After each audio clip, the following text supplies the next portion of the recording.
అందరికీ నమస్కారము. మనకి పంచాయతీరాజ్ కమిషనర్ మరియు చీఫ్ సెక్రటరీ గారి నుండి ఈ యొక్క ఐవీఆర్ఎస్ కాల్స్ అనేవి మనకు స్వచ్ఛరతం గురించి కానీ daily door to door garbage collections గురించి కానీ వస్తున్నాయి. మేము కూడా ప్రజలందరికీ ప్రతి గ్రామంలో ఉన్నటువంటి పంచాయతీ సెక్రటరీల ద్వారా ప్రజలకు అవగాహన కల్పిస్తున్నాము. మీ ఇంటికి చెత్తబండి వస్తుందా అంటే ఒకటి నొక్కండి. ప్రతిరోజు మీ ఇంటి నుండి చెత్త తీసుకెళ్తున్నారా అంటే ఒకటి నొక్కండి అని మేము ప్రజలకు ఇంటింటికి వెళ్ళి అవేర్నెస్ కల్పించడం జరుగుతూ ఉంది.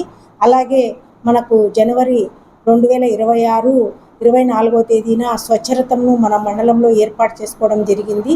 ఆ స్వచ్ఛరథం కూడా వాళ్లకు ఏ గ్రామానికి ఏ రోజు స్వచ్ఛరథం వస్తుంది అనేది టూర్ షెడ్యూల్ ఇవ్వడం జరిగింది. ఆ టూర్ షెడ్యూల్లో భాగంగా ప్రతిరోజు స్వచ్ఛరథము వాళ్ళ గ్రామాలకు వెళ్ళి ఈ ప్రతి ఇంటి నుండి డ్రై వేస్ట్ కలెక్షన్ను తీసుకోవడం జరుగుతూ ఉంది. ఈ డ్రై వేస్ట్ కలెక్షన్ తీసుకోవడం వలన వాళ్ళకి ఆపరేటర్కు ఆదాయం కూడా వస్తూ ఉందని చెప్పారు.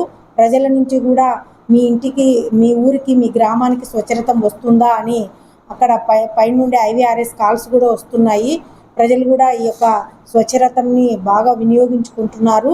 దాని ద్వారా వాళ్ళకు కూడా డ్రై వేస్ట్ కలెక్షన్ను వాళ్ళు ఎక్కడంటే ఎక్కడ చెత్తని పడేయకుండా వాళ్ళు ఒక బిన్ బ్యాగ్ సిస్టమ్ పెట్టుకొని పొడి చెత్తనంతయు ఒక బిన్ బ్యాగ్లో పెట్టుకుంటే మన స్వచ్ఛరథం వచ్చినప్పుడు వాళ్ళు ఆ యొక్క మొత్తము గాజులు కానీ అట్టముక్కలు కానీ గాజు సామాన్లు కానీ ఇనుప సామాను కానీ ఏదైనా కానీ ఆ యొక్క డ్రై వేస్ట్ను మేము తీసుకొని వాళ్ళకి మా స్వచ్ఛరథం వాళ్ళు తీసుకొని ఆ స్థానంలో వాళ్ళకు సబ్బులు షాంపులు సోప్ బుక్స్ పేపర్స్ ఇవన్నీ వాళ్ళకు మేము ఇస్తున్నాము.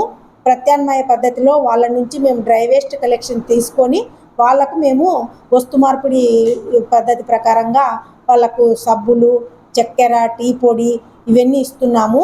దీనివల్ల ప్రజలు కూడా ఎక్కడ చెత్త వేయకోకుండా ఓన్లీ వాళ్ళు చెత్తనంతా ఒక బిన్ బ్యాగ్లో స్టోర్ చేసుకొని స్వచ్ఛరథానికి మాత్రమే ఇస్తున్నారు. దీనివలన శానిటేషను అంటే పారిశుద్ధ్యం ఇంకా మరింత మెరుగుపడే అవకాశం ఉందని కూడా ఈ సందర్భంగా మీకు అందరికీ తెలియజేస్తున్నాను.